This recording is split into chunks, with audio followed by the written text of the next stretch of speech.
você ouvir seu nome numa pousada sem luz, não responda. Este vilarejo enterrou o próprio nome e o tempo. A voz sussurrou. Volte antes da terceira noite.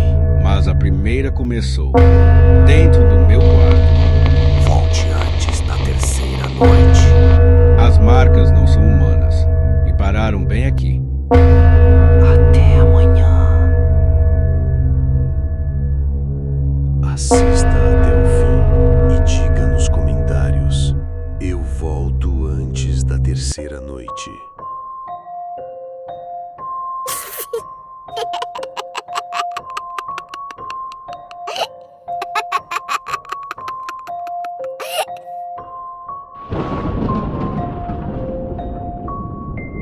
O frio cortante da noite chegou rápido, como se o vilarejo tivesse pulado as horas intermediárias do entardecer. O céu, coberto por nuvens espessas, bloqueava qualquer sinal de luar. André voltou à pousada com passos apressados, o som dos sinos ainda martelando em sua memória. Dentro, o silêncio era ainda mais opressivo. A dona da pousada não estava na recepção, e as luzes pareciam mais fracas do que no dia anterior. André subiu para o quarto, tentando afastar a estranha sensação de que o tempo estava distorcido ali. Ao fechar a porta, notou que o relógio de pulso marcava 21h07, mas pela escuridão intensa parecia muito mais tarde. Sentou-se na beira da cama, revisando as anotações do dia. Entre o relógio da praça, o encontro com a senhora misteriosa e a rachadura no vidro, havia um padrão que ele ainda não conseguia decifrar. Quando apagou a luz, o silêncio absoluto tomou conta do quarto. Não havia sequer o som distante de insetos ou vento, apenas a própria respiração, até que ouviu algo. 3 batidas suaves na porta, não fortes o bastante para serem de alguém chamando, mas suficientemente distintas para não serem acidentais. André ficou imóvel, ouvindo.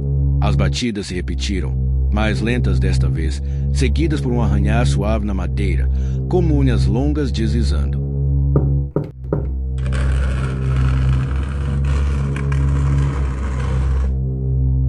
Quem está aí? Perguntou, tentando soar firme. Nenhuma resposta, apenas silêncio, e então um sussurro, tão baixo que ele quase pensou ter imaginado. André.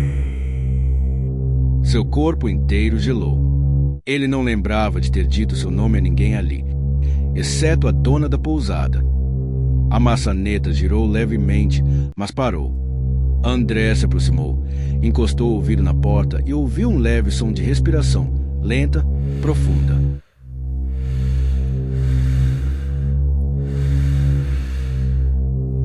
Num impulso, abriu a porta de uma vez, mas o corredor estava vazio.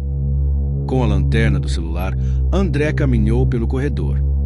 A luz amarela da lâmpada pendurada piscava levemente, criando sombras instáveis nas paredes. Em um ponto, ele notou uma mancha de umidade na madeira do chão. Ao tocá-la, sentiu a mesma água gelada que encontrara no corredor no dia anterior.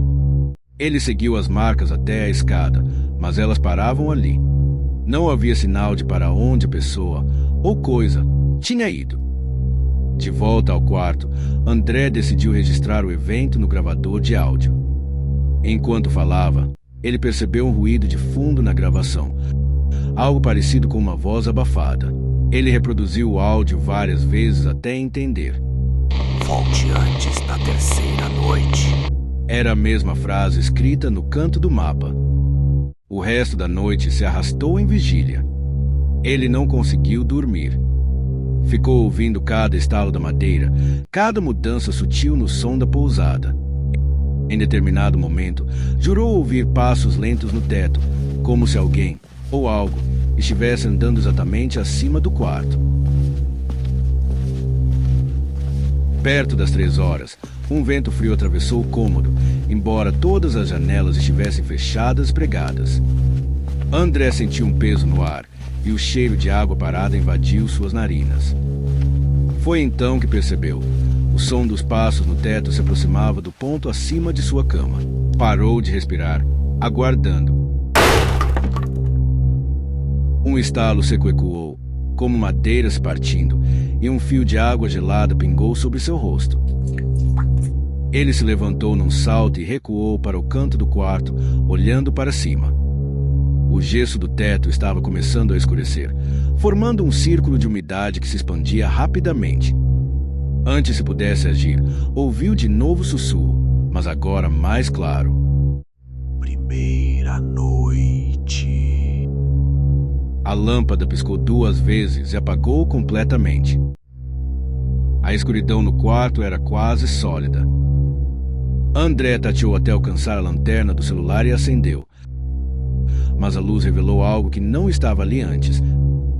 Pegadas molhadas no chão, começando exatamente abaixo da mancha no teto e seguindo em direção à porta. O mais perturbador era que as pegadas não eram humanas. Eram longas, estreitas e terminavam em algo que lembrava garras. A última marca parava exatamente diante da porta. Antes que ele pudesse decidir se abria ou não, um único toque suave ecoou na madeira. E do outro lado, a voz voltou. Até amanhã.